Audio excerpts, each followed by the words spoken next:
poquito más en detalle a lo del sistema nervioso central.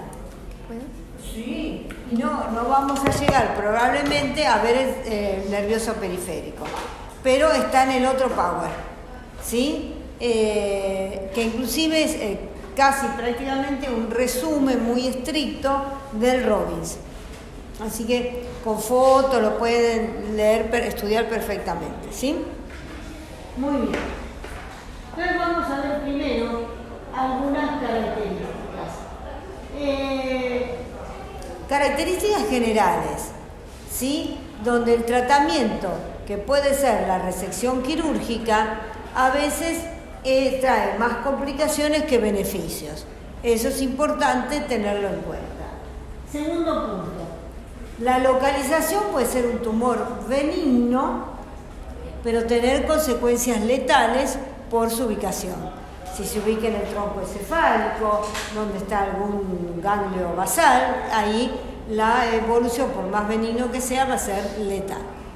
Y el otro problemita, que el patrón de diseminación también es diferente.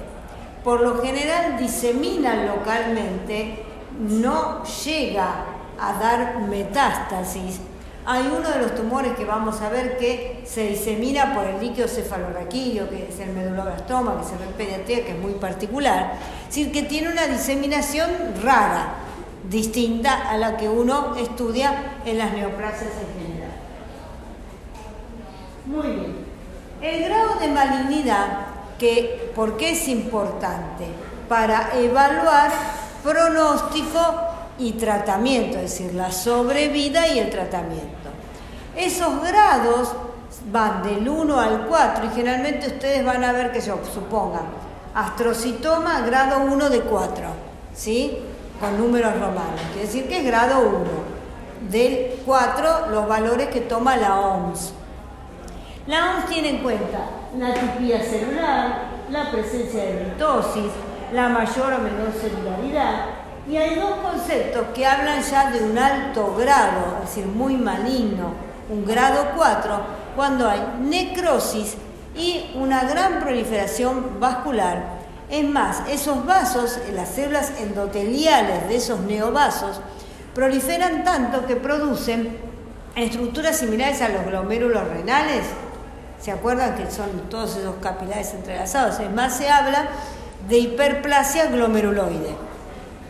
Entonces, necrosis e hiperplasia glomeruloide, ya estamos en un 4 sobre 4 según la OMS. Entonces, realmente, el pronóstico es bastante complicado. A ver si dice algo mal. Muy bien.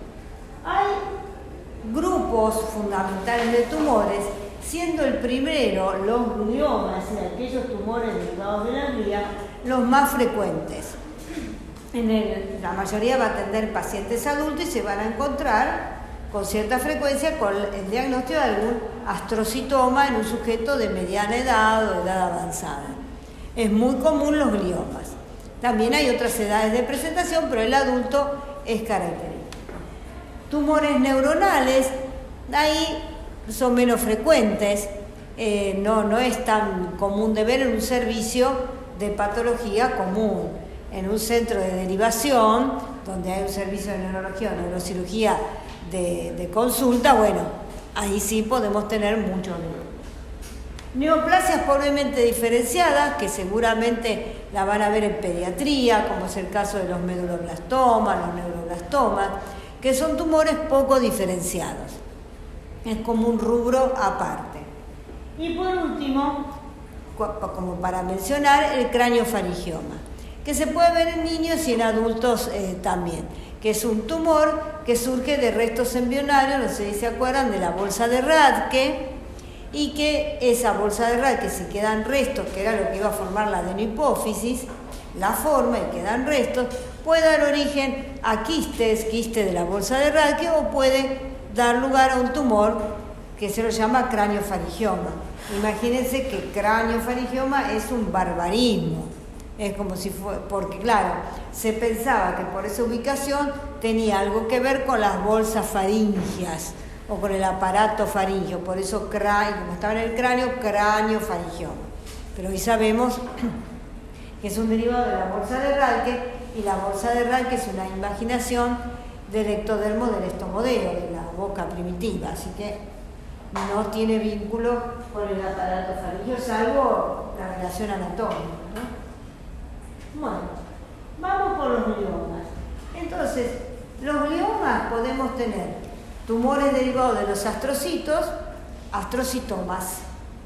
Hay grado 1, grado 2, grado 3, grado 4. Cuando ya pasa a ser un grado 4, en general podemos hablar de glioblastoma, porque es un tumor tan indiferenciado que probablemente no dé las características del astrocito, transformado en célula tumoral. Y después también tenemos gliomas derivados de los oligodendrocitos, oligodendroglioma. También pueden ser 1, 2, 3, 4. Después vamos a ver que predominan los oligodendrogliomas, predomina el 3 de la OMS, ¿sí? De acuerdo a los valores estadísticos. Bueno, entonces los gliomas, dentro de lo que son tumores del sistema nervioso central, son prácticamente la mitad. Muy bien. Entonces, acá empezamos a ver algunos detalles de los más conocidos. El astrocitoma fibrilar es generalmente un grado 1 o grado 2 de la OMS. Son tumores derivados de los astrocitos muy bien diferenciados.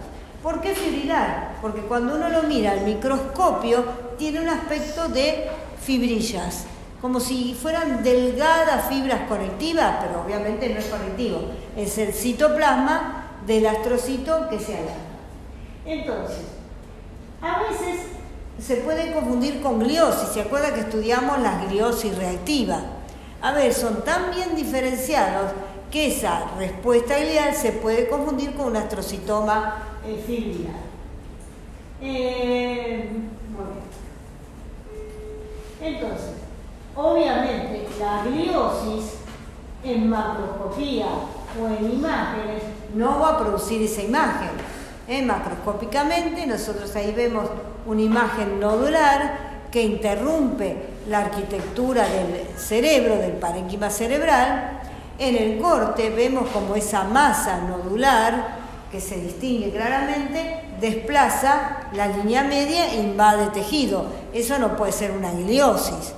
Pero si uno no tiene esa información y solamente mira al microscopio, puede confundirlo. A eso se refería. Bueno, fíjense, todos estos núcleos son astrocitos neoplásicos. Ven que el núcleo es bien basófilo, bastante hipercromático. No se distingue aquí las fibrillas, el aspecto fibrilar, pero uno ya ve que hay como un entramado. Los núcleos están bien separaditos y hay como unas niñitas eosinófilas formando ese fondo. Bueno, aquí en un extendido, ¿sí? En una citología, uno ve los núcleos bien hipercromáticos, distintos tamaños, biomórficos, y el aspecto fibrilar. Lo ven bien, ¿no? El astrocitoma fibrilar, que se parece bastante al astrocitoma pilocítico. Pero el pilocítico se da más comúnmente en niños y tiene un poquito diferente y tiene una ubicación particular. ¿Estamos con el fibrilar?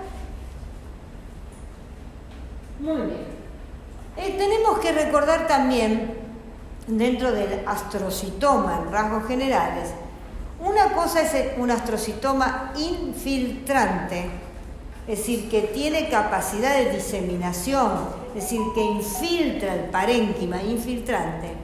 Y el otro es el astrocitoma difuso, que uno dice, pero es más o menos lo mismo.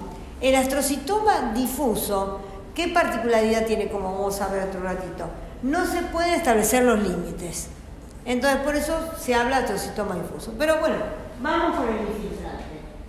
Es muy frecuente de los adultos, se localiza fundamentalmente en los hemisferios, aparece entre los paréntesis centrales y el clásico glioma que estuvimos comentando. Y de acuerdo a la ubicación, realmente convulsiones, cefalea y alguna manifestación neurológica de acuerdo a su ubicación. Entonces, el astrocitoma infiltrante es que invade, infiltra. Ahora, puede ser bien localizado, como lo que estuvimos mencionando, o puede ser difuso, que por lo general es un 2/4. Puede ser anaplásico, que ya está casi rondando el glioblastoma, 3/4, o ya cuando hay necrosis e hiperplasia glomeruloide, hablamos del glioblastoma. Muy bien. El astrocitoma difuso es, bueno, es el término infiltrante en el sentido que está mal delimitado, si no tiene esa imagen nodular característica.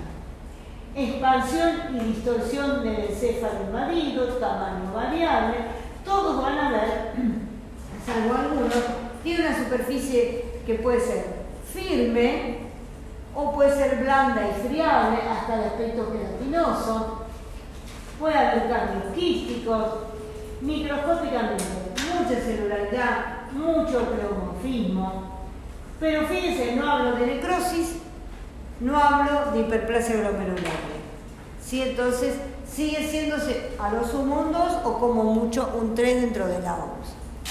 Al ser un astrocitoma, la inmunistoquímica nos va a ayudar y nos va a dar positivo la proteína gliofibrilar ácida. ¿Sí? La proteína gliofibrilar ácida, que lo han estudiado también en histología, que es un componente del citoesqueleto, es un filamento intermedio característico de estos tipos de células. Muy bien. El anaplásico, ese que seguro es un 3, que está ahí más para glioblastoma que para astrocitoma, porque hay un alto pleomorfismo, mucha densidad celular, figuras mitóticas, ¿sí? Mucha actividad mitótica. Nuevamente, no es un 4 porque no hay necrosis, no hay hiperplasia glomeruloide. Dentro de estos astrocitomas anaplásicos o de alto grado tenemos el gemistocítico. Gemistocítico porque las células son gigantes, de amplio citoplasma eosinófilo, parece una célula gigante multinucleada. Y es característico, por eso se lo llama así, con un citoplasma muy eosinófilo. Y las prolongaciones del astrocito, que hasta ahora veíamos prolongaciones fibrilares muy delicadas, acá son muy groseras. Bueno, aspecto del vaso ocupante, mal definido, las características, fíjense que son todas bastante similares. En la mayoría de estos tumores, generalmente se genera un edema peritumoral que muchas veces trae más complicaciones que el tumor en sí. El edema se va expandiendo y eso complica la calidad de vida del paciente. Entonces, fíjense, ahí tenemos el tumor y alrededor, lo más pálido, el edema, que casi aumenta 1 centímetro el tamaño tumoral.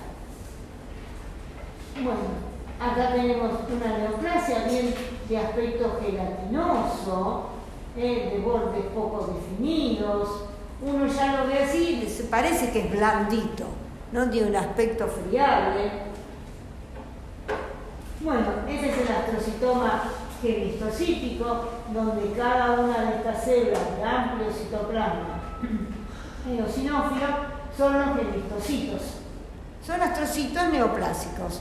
Gemistocíticos porque son gigantes. Muy bien. Entonces hemos hablado de astrocitoma fibrilar, hemos hablado de astrocitoma difuso, de astrocitoma infiltrante, de astrocitoma gemistocítico.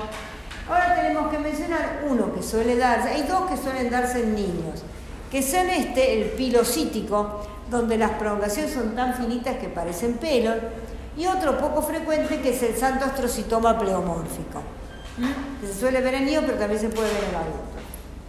Entonces, el pilocítico, niños sobre todo adulto joven, generalmente en el cerebelo, de lento crecimiento, la resección puede dar buen resultado, puede comprometer algunas áreas, por ejemplo, tiene buen pronóstico, salvo por ejemplo el astrocitoma pilocítico que compromete el quiasma óptico.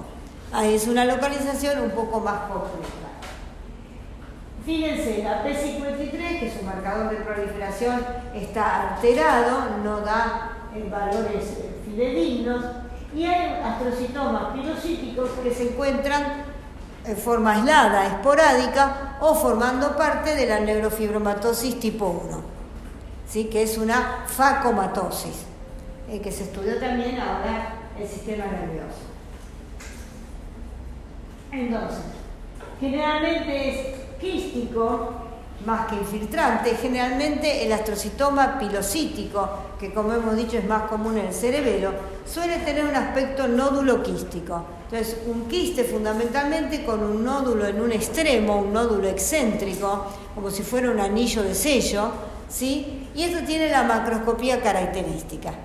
Pero bueno, después al corte histológico hay que ver los pelos de los astrocitos.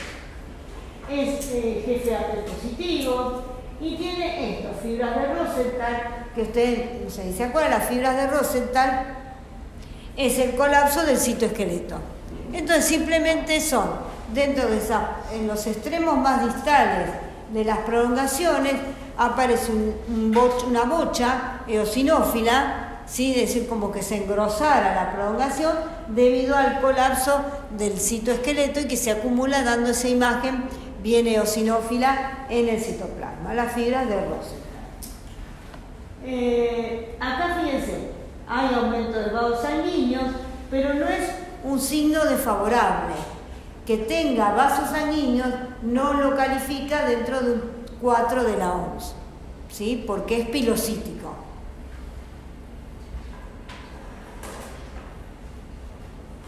Bueno, ahí vemos el tumor en la base. ¿Y ven? Cada una de estas células son núcleos alargados y parecen pelos, más delgadito que el fibrilar. Realmente parecen pelitos. Astrocitoma fibrilar. Este es el característico. Ahora, puede haber astrocitomas en las cuales aparezca necrosis. Y fíjense que ya es distinto. Los núcleos son más oscuros, hay más desorden. El otro era bastante prolijito, ¿sí? Es decir, que hay astrocitomas pilocíticos que pueden cambiar de grado, pero por lo general el astrocitoma pilocítico es 1 de la OMS, el fibrilar es 2 de la OMS, por lo general. Muy bien. Este que se ve en los niños, poco frecuente, pero que también se puede ver en adultos, es el santo astrocitoma pleomórfico, que como su nombre indica, las células son muy pleomórficas y hay células lipidizadas, santomizadas, como si fueran histiocitos espumosos, por eso santo astrocitoma pleomórfico.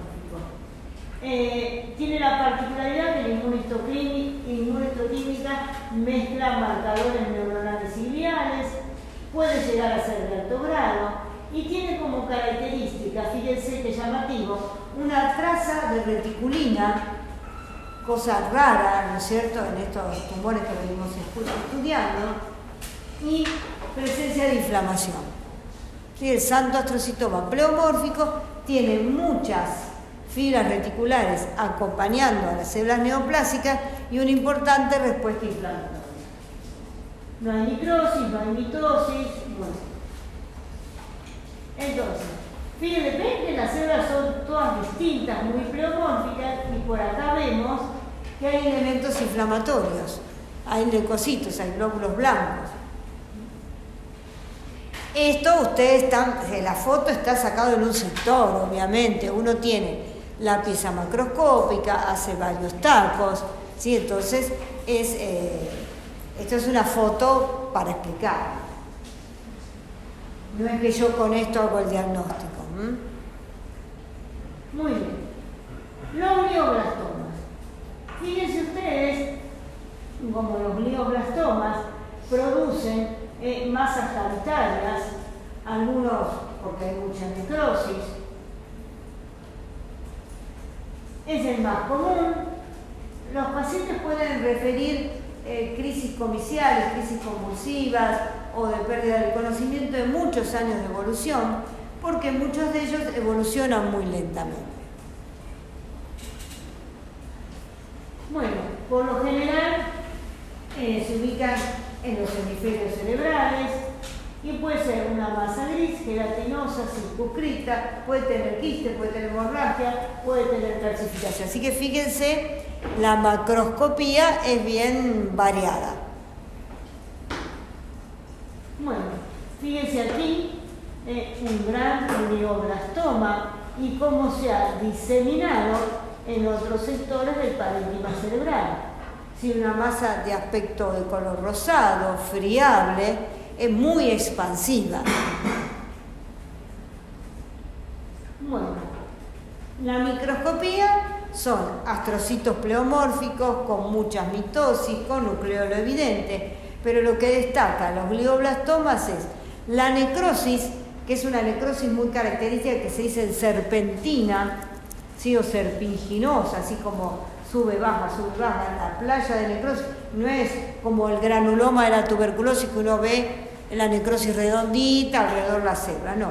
Acá la necrosis es irregular y alrededor están las células neoplásicas. Y lo otro característico es la hiperplasia glomerulosa, es decir, la presencia de muchos vasos y mucha proliferación del endotelio.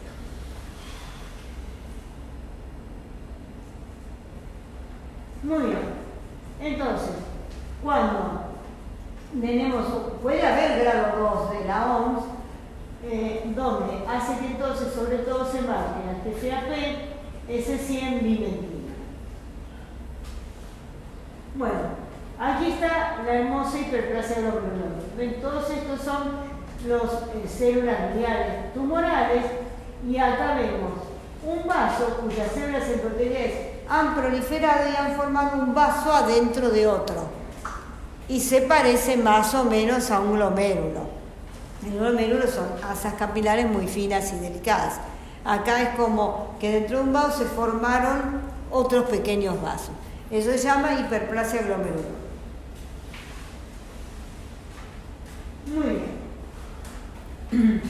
Otros tumores dentro de la glía son los oligodendrogliomas, ¿sí? Obviamente el oligodendrocito es una célula que tiene la capacidad de producir la mielina en el sistema nervioso central, tiene otra función con respecto a la función.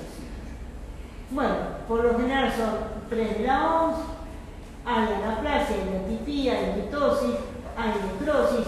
Hay algunos de estos oligodendrocitos tumorales que tienen aspecto de pequeños gemistocitos, esos son un poco más grandes, y el clásico citoplasma adenosínófilo.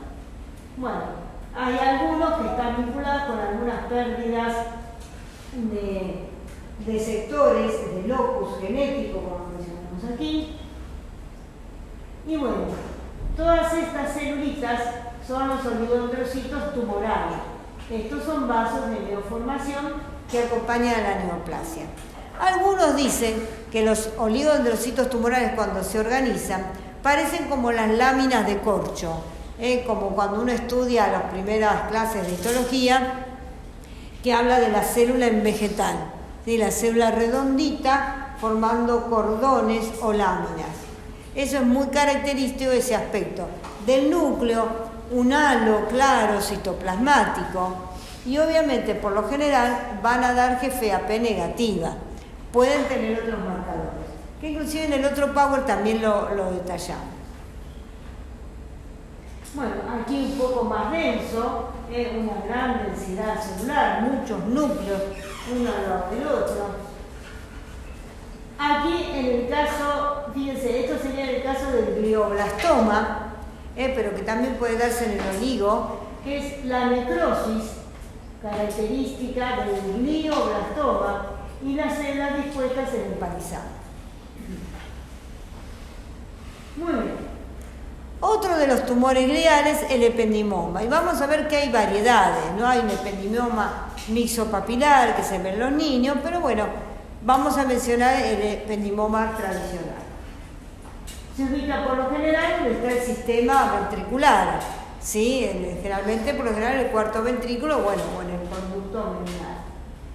20 años lo más común, puede producir como manifestación hidrocefalia, obviamente por obstrucción tumoral. Entonces, también Lo mismo que venimos diciendo. Otro término nuevo, lo que se llaman rosetas perivasculares. ¿Qué son las rosetas perivasculares? Son simplemente las células tumorales dispuestas alrededor de los neovasos. Sí, forman como una roseta, como una escarapela alrededor del vaso de neoformación. Rosetas perivasculares. También hay lo que se llaman pseudorosetas necróticas, que es cuando hay necrosis central y las células tumorales se disponen alrededor. Después hay otras rosetas, como las de Homer Wright o las de Fleischer, que después las vamos a mencionar, en el cual las células tumorales se disponen en forma circunferencial y hacia el centro vemos las prolongaciones fibrilares. Son distintos nombres para tratar de identificar estas estructuras características. Bueno, acá tenemos una roseta vascular o pseudoroseta perivascular. Ven un vaso y cómo las células neoplásicas se disponen alrededor. Antiguamente se los llamaba también sistemas gliovasculares, porque eran las células gliales que se ubicaban alrededor de los vasos. Como imitando, fíjense, si bien estamos hablando de ependimoma, de otros tumores, como que imita al astrocito. Ustedes saben que el astrocito se ubica cerca de los capilares, emite los pies chupadores para cumplir su función. Bueno, el tumor, como siempre decimos, intenta parecerse a la histología o la embriología, pero fracasan. Bueno, miren la altísima positividad para la proteína immunofibrilar, edema, el antígeno epitelial de membrana, en algunos puntos muy aisladamente positivo, uno lo esperaría ver en un tumor epitelial, pero también se ve en estos. El MIB1, el MIB1 es un marcador de proliferación, por lo tanto su positividad es a nivel del núcleo, ¿sí? No es citoplasma, es núcleo.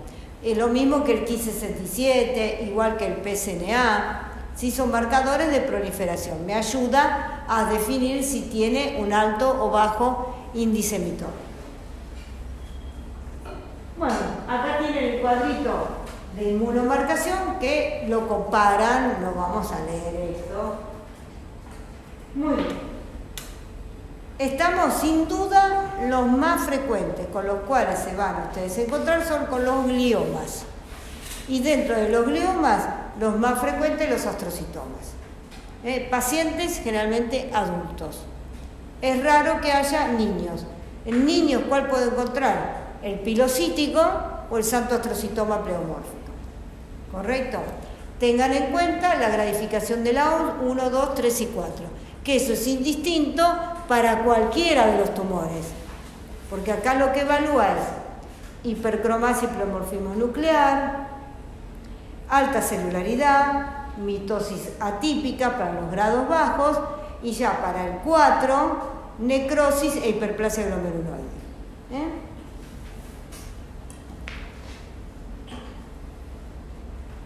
Tumores neuronales. Bueno, obviamente neuronas, tumores derivados de las neuronas.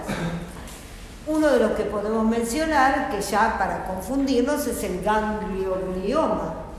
Es decir, es un tumor que está, digamos, mixto, donde hay neuronas ganglionares y células gliales. Y puede sufrir transformación a un glioma puro y de alto grado. Por eso tal vez lo podríamos recordar.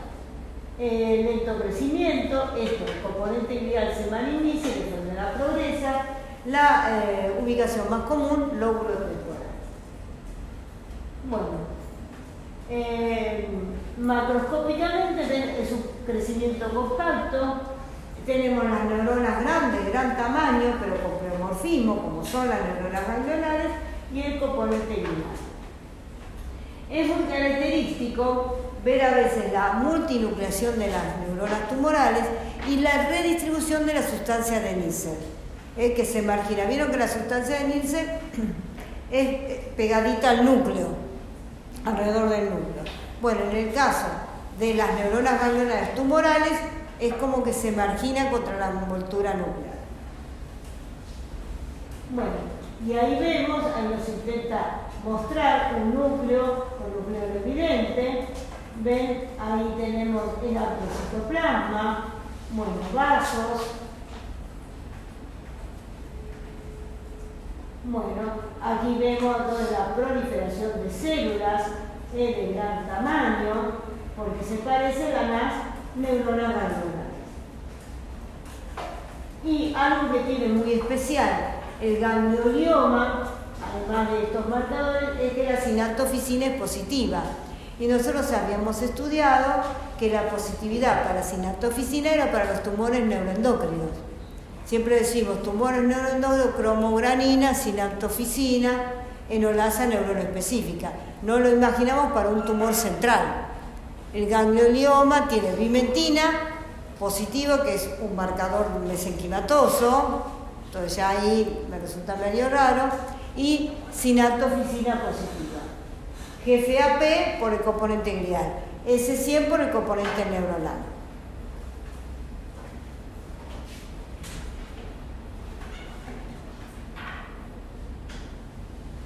Muy bien, un raro tumor, después del ganglioma, el neurocitoma central. Muy poco frecuente, de bajo grado, y aquí subrayamos los islotes de neuropilo. Neurocitoma. Quiere decir que es un tumor bien diferenciado. Entonces, si las neuronas están bien diferenciadas, van a formar amplias prolongaciones, y se acuerdan que ese fondo de prolongaciones era lo que estudiamos como neuropilo. Entonces, reproduce esas áreas de neuropilo en el tumor. Bueno, aquí vemos, áreas eosinófilas, pero acá fundamentalmente las células se ven muy juntitas, son células redondas, pequeñas. Muy bien. Tumores neuronales, la verdad que no son muy frecuentes, pero ganglioglioma, con su particularidad inmunohistoquímica, neurocitoma central, como para mencionar. Glioma siempre en primer lugar. Ahora vamos a tumores poco diferenciados o mal diferenciados, que generalmente lo ven los pediatras, siendo uno de los más conocidos el meduloblastoma.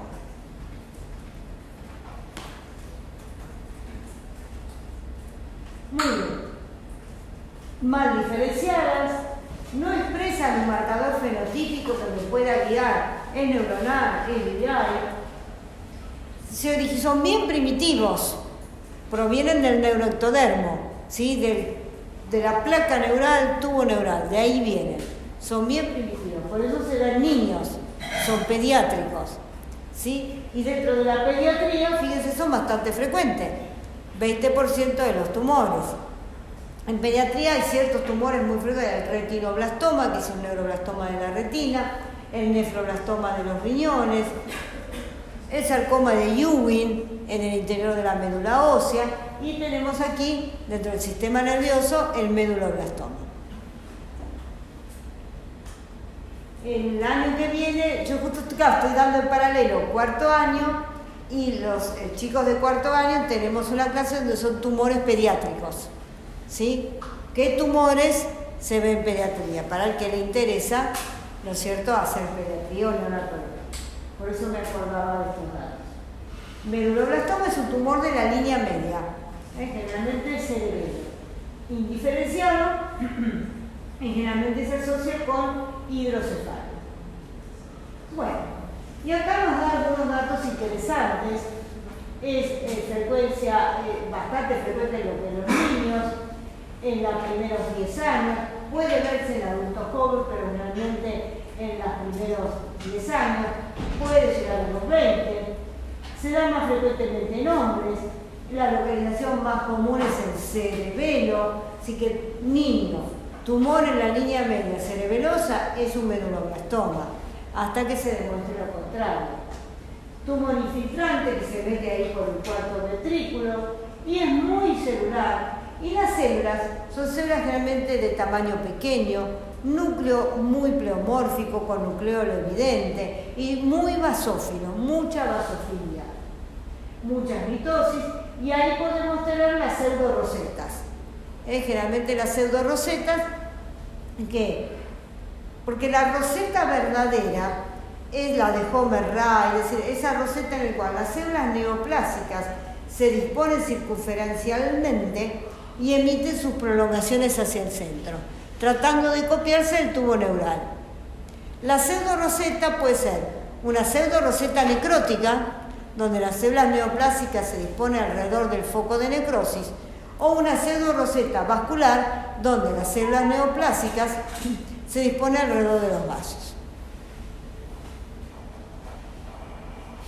Tiene una forma de diseminación muy particular que se disemina a través del líquido cefalorraquídeo y puede diseminarse como en gotas, como lágrimas de células tumorales que se van cayendo a través de la circulación del líquido cefalorraquídeo. Por eso vieron que en una de las primeras diapositivas decía que estos tumores, algunos tenían una diseminación muy particular. Bueno, esta es la imagen en blanco y negro, hay fotos, ¿no? Fíjense, aquí tenemos las células neoplásicas que se disponen y emiten sus prolongaciones. Esta es una roseta verdadera, no es una pseudoroseta. Bueno, la ubicación en la base en línea media, cerebelo.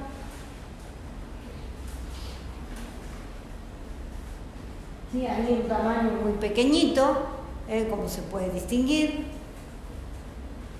Aquí tenemos las rosetas verdaderas, fíjense, las células neoplásicas, todas circunferenciales y emiten prolongaciones.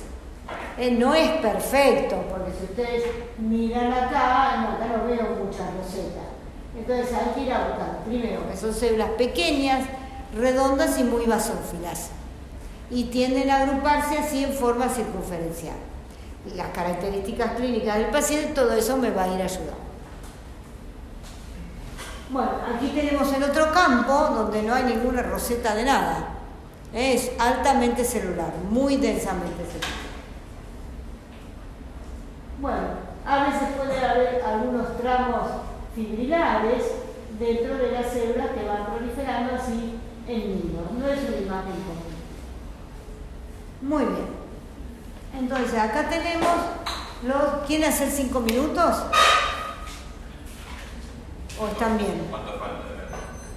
Mirá, yo pensaba darles meningioma y craniofaringioma y que lo que es sistema nervioso periférico lo lean ustedes. Así que, como mucho, faltarán 20 minutos. Así que si prefieren, terminamos y se pueden ir antes. Salvo que estén muy cansados y no puedan prestar atención, ¿no es cierto? ¿También? Bueno, si no, pueden salir un minuto, entrar, servirse un café y volver, ¿no? Estamos fenómenos buenos. Entonces, además de los gliomas, si nosotros vamos a atender pacientes adultos, nos tenemos que acordar muy bien de los meningiomas, ¿sí? Los meningiomas, que generalmente son tumores bastante tranquilos, la mayoría son de buena evolución, de evolución benigna. Hay meningiomas malignos, pero ustedes se van a reír. La única definición de meningioma maligno es cuando da metástasis. Entonces, ¿qué vivo? La verdad que hacer ese diagnóstico de un meningioma maligno cuando da metástasis lo hace cualquiera. Pero no hay las mitosis atípicas, las necrosis, hasta inclusive la invasión local no me indica malignidad, ¿correcto? La mayoría de los meningiomas, como les decía, son benignos y es muy importante la resección completa, porque si no suelen recidivar, así como características generales. Van a ver que hay distintas variedades histológicas. Hay un patrón transicional, un patrón samomatoso, un patrón fibroblástico. Son patrones histológicos de acuerdo a cómo se disponen las células. Pero eso no implica ni evolución, ni pronóstico, ni agresividad, ni nada. Es a los fines descriptivos. Obviamente, la célula de origen es el meningoexotelio, ¿sí? Predomina en el sexo femenino, mediana edad, sí, 40, 50 años. El sitio de predilección es vecinos al seno sagital. en la tienda del cerebelo, a lo largo del peñasco, alrededor de la silla turca. No es raro que sean múltiples, pueden verse múltiples. Bueno, macroscópicamente por lo general son nódulos firmes, blanquecinos, bien delimitados, expansivos, es decir, pueden comprimir el parénquima cerebral, pero no porque invaden, sino porque se expanden en su propio crecimiento. Hay algunos meningiomas que en vez de crecer de forma nodular, progresan en placa, como que les forman una coraza. Bueno, el parénquima deriva entonces las células tumorales en el tipo exotelio y pueden distintas formas de presentación. Pueden a veces disponerse alrededor de los vasos y tengan muchos vasos de neoformación. Pueden tener un aspecto fibrilar y parecen un sarcoma. Pueden tener un aspecto sincicial, como el sincicio, como de células multinucleadas. Pueden tener un aspecto transicional, que es el más común, que es ese aspecto verticilar. Después tenemos un esquema. Pueden formar muchos cuerpos de samoma. ¿Se acuerdan que el cuerpo de samoma es el depósito laminar de calcio y las células neoplásicas dispuestas alrededor? Cuando predomina, se habla de meningioma o meningoexotelioma samomatoso. Repito, son formas, patrones de crecimiento. No implica pronóstico ni tratamiento ni nada. Bueno, este es el más común, el tipo transicional. ¿Ven la disposición verticilar de las células neoplásicas? Este es uno de los más comunes junto con el samomatoso. Son muy frecuentes. Bueno, comportamiento biológico. Para el maligno hay capaz acá sí habría que hacer una aclaración. El patrón angiomatoso, no me lo acordaba, suele tener una posibilidad de transformación maligna. Todos los demás no importa. Ven, la infiltración del hueso, que es frecuente, no necesariamente signo de malignidad, pero sí cuando ya invade y destruye el encéfalo, ¿sí? Y obviamente cuando da metástasis. Bueno, acá todos los tipos. Acá también se puede aplicar los grados de la OMS y hay un 3/4 que se llama meningioma anaplásico. Dentro del meningioma anaplásico, por su forma, puede estar el maligno, el que invade el encéfalo, el que da metástasis. Y puede haber otros meningiomas que no se consideran malignos, pero que son de alto grado, como es el papilar, el altoide. Y bueno, signo de malignidad es cuando invade el parénquima cerebral. Bueno, algunas valores de inmunohistoquímica. Los meningiomas son generalmente vimentina positivo y EMA positivo. ¿Se acuerda que se discutía de dónde derivan las meninges? Nosotros decíamos la dura madre y mesodermo, pero la pía madre y aracnoides es de las crestas neurales. ¿Se acuerda cuando estudiamos neurología? Entonces, por eso el tumor en inmunohistoquímica es un poco confuso. Pero sí seguro tiene bimentina y antígeno epitelial de membran. Bueno, fíjense el aspecto verticilar, formando circunferencias. Bueno, aquí empiezan a aparecer estos que son los cuerpos de samoma, sí, los depósitos de calcio y las células neoplásicas alrededor. Bueno, distintas variedades. Y dan, como habíamos dicho, bimentina, fíjese, altamente positiva, el antígeno epitelial de membran también positivo y después es variable, el C100 o citoqueratina. Pero acuérdense, bimentina y antígeno epitelial de membran. Muy bien. ¿Estamos hasta acá?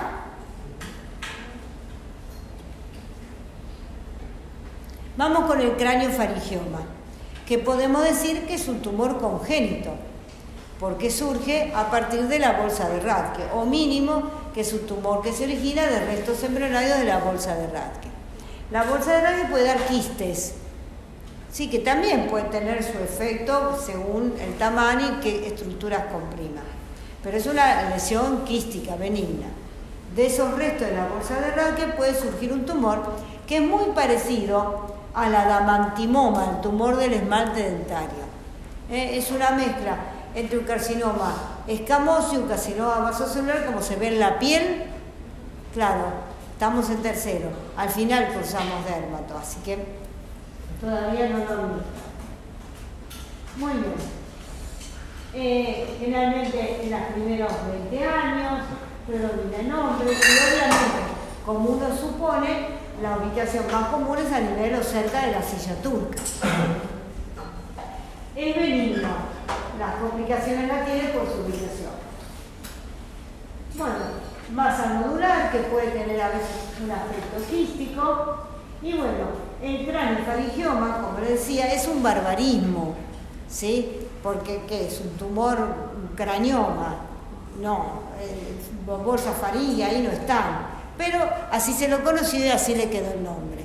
Es en realidad un tumor que reproduce, como les comentaba, islotes pavimentosos, islotes basaloides, depósitos de queratina, puede haber reacción gigantocelular ante la presencia de queratina, sí, se parece muchísimo al tumor del esmalte dentario.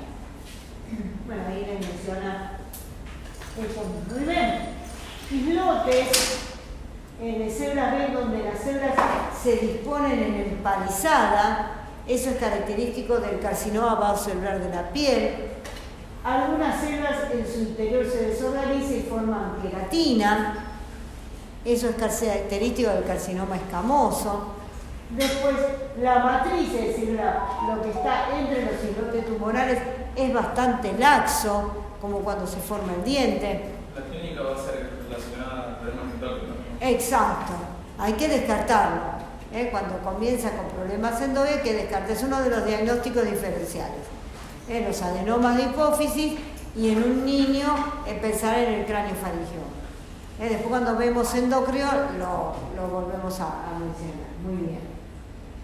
Bueno, ven acá, miren este aspecto bien escamoso, algunas células pequeñitas, los depósitos de queratina. Muy bien.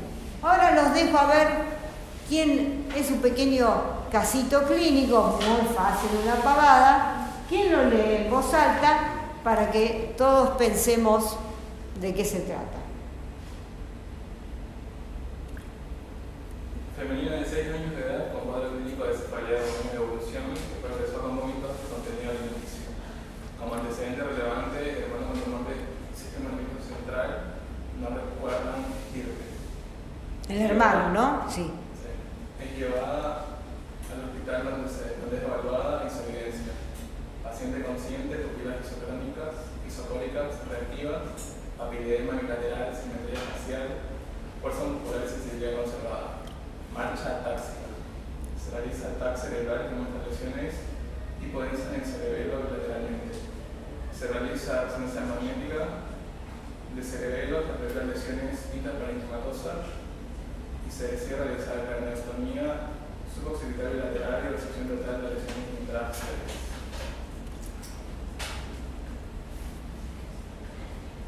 Perfecto.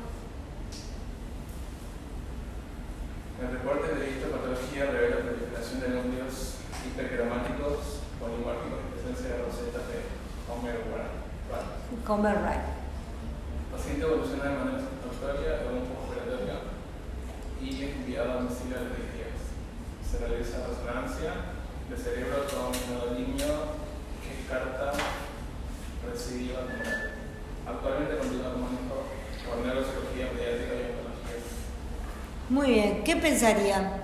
De acuerdo a lo que leyó muy bien el compañero, un niño, lesiones del cerebelo, después el... Bueno, muy bien, muy bien. Pero esta diapositiva que sirve muy bien el diagnóstico, bueno, acá nos muestra las imágenes. Acá tenemos las rosetas de Homer-Wright, que eran las rosetas verdaderas, donde las células neoplásicas se ubican circunferencial y emiten sus prolongaciones. Y ahí tenemos 20 ejemplos de rosetas. que se ven por todos lados las rosetas. Sí, muy bien. La de Flechner-Winchester, que son características del retinoblastoma, que también me parece que reprodujera el tubo neural, que se ubican así dejando una luz tubular. Después, en el ependimoblastoma habíamos dicho que también hay rosetas, ¿sí? ¿Se acuerdan de pseudorosetas también? Las rosetas de Pomerrat, esta que acabamos de ver, neuroblastoma, medulloblastoma. Si decía neuroblastoma también podía ser, porque se puede ver en los niños también. Bueno, en ependimomas, en astroblastomas, en realidad no son rosetas, sino son las pseudorosetas vasculares. Ven que está el capilar y las células neoplásicas alrededor, tratando de imitar el sistema glioblascular que vemos en histología. Muy bien. Eso sería entonces primero. Y después, simplemente no para verlos acá, sino para que lo puedan leer y lo entiendan, cómo lo organicé. Son 5 minutitos y ya está.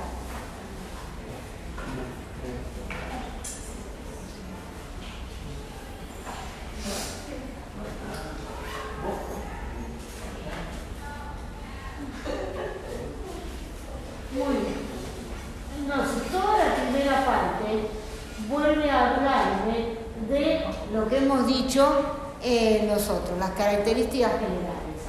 La estirpe la puedo ver si es glial, neuronal, ¿sí? Por la inmunohistoquímica. La macroscopía, marcador de proliferación, la forma de las células, los grados de la onda, las imágenes, la genética molecular y según la edad. Si hay pediátricos, el medulloblastoma y el pilocítico, como habíamos dicho, el adulto, glioblastoma, y bueno, puede haber linfomas primarios a partir de la microglía.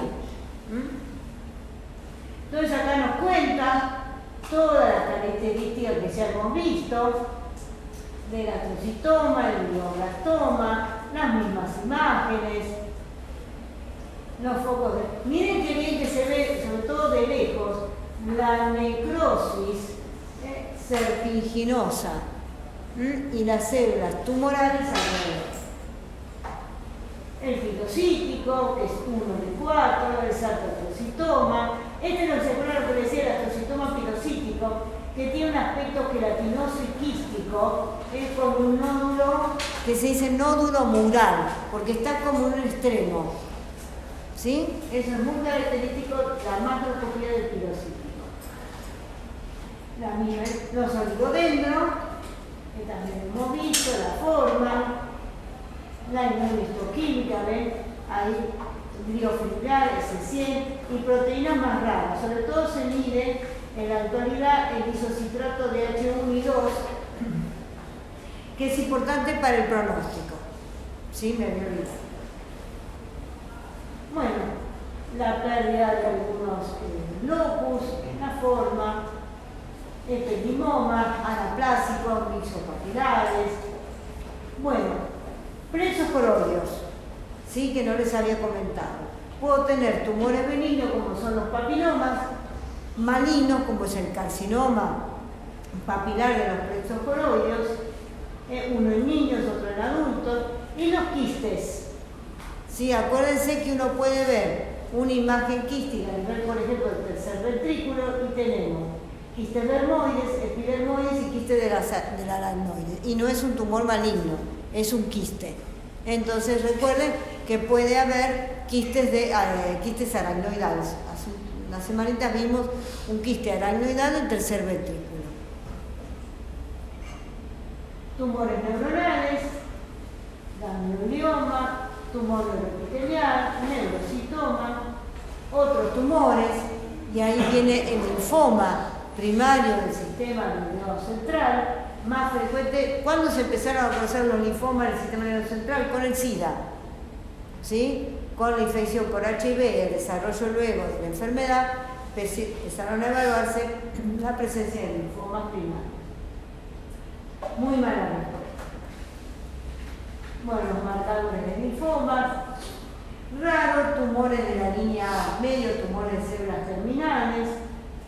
La pineal, ¿sí? La pineal forma, o epífisis, ¿sí? Es un derivado del diencéfalo, por lo tanto también forma parte del sistema nervioso central. Tenemos pineocitomas, pineoblastomas infrecuentes, ¿sí? Léanlo para que les suene el nombre. Nadie le va a preguntar tumores de la pineal, pero sepa que existen. Bueno, ahora las más diferenciadas, siendo la vedette el neuroblastoma, con distintas imágenes, la microscopía, hay variantes, hay un tumor llamado oratorio keratoide, esto es muy de la patología periódica, muy agresivo. Y bueno, aquí les nombra de vuelta los melingiomas con todas sus características. Y a partir de ahí, después de los melingiomas, aparecen los tumores del sistema nervioso periférico, ¿sí? Donde tenemos el schwannoma o neuridemoma, el neurofibroma, el tumor de la vaina periférica, ¿sí? Tumores que por lo menos schwannoma y neurofibroma los tenemos que conocer. Bueno, con sus características, el schwannoma tiene dos áreas muy características en la histología, que son Anthony A y Anthony B, las formas de proliferación, donde en Anthony A, fíjense, son las células muy pegaditas una al lado de la otra, y Anthony B de repente parece un estroma mixoide. Anthony A, Anthony B es muy característico del schwannoma. Bueno, después viene el neurofibroma, con todas sus variedades, el tumor de la vaina nerviosa periférica, siempre maligno, los valores de inmunohistoquímica y bueno, también en el sistema nervioso hay metástasis. Así que sin duda probablemente tendría que haber empezado por aquí, porque lo más común, sobre todo en nuestros pacientes que son de edad avanzada, es la metástasis. Más frecuentemente carcinomas. ¿De dónde? Pulmón, mama, melanoma, que no es un carcinoma, pero de la piel, metástasis de adenocarcinoma renal, adenocarcinoma de colon, es decir, tubo digestivo, anda muy frecuente. Bueno, distintos ejemplos, síndromes paraneoplásicos, ténganlo en cuenta, la presencia de síndromes paraneoplásicos asociados a neoplasia. Bueno, distintos patrones, y acá vienen las facomatosis, síndromes familiares tumorales. Dentro de ellos están las neurofibromatosis. Las primeras eran estas medias raras, y después las neurofibromatosis tipo 1 y tipo 2, que se puede ver. La esclerosis tuberosa, Fungi-Perlin-2, ¿sí? Eso requiere fundamentalmente de lectura.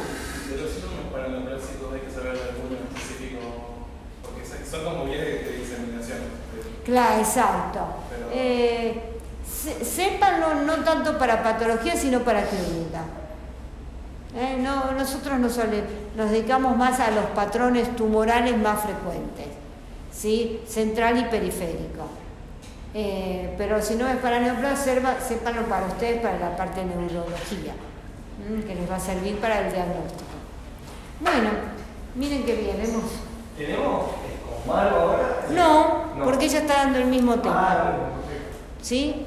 Así que hoy, como era tumores y nos pareció que era muy extenso, no íbamos a repetir otra clase porque ahí no íbamos a llegar. Bueno, nos vemos.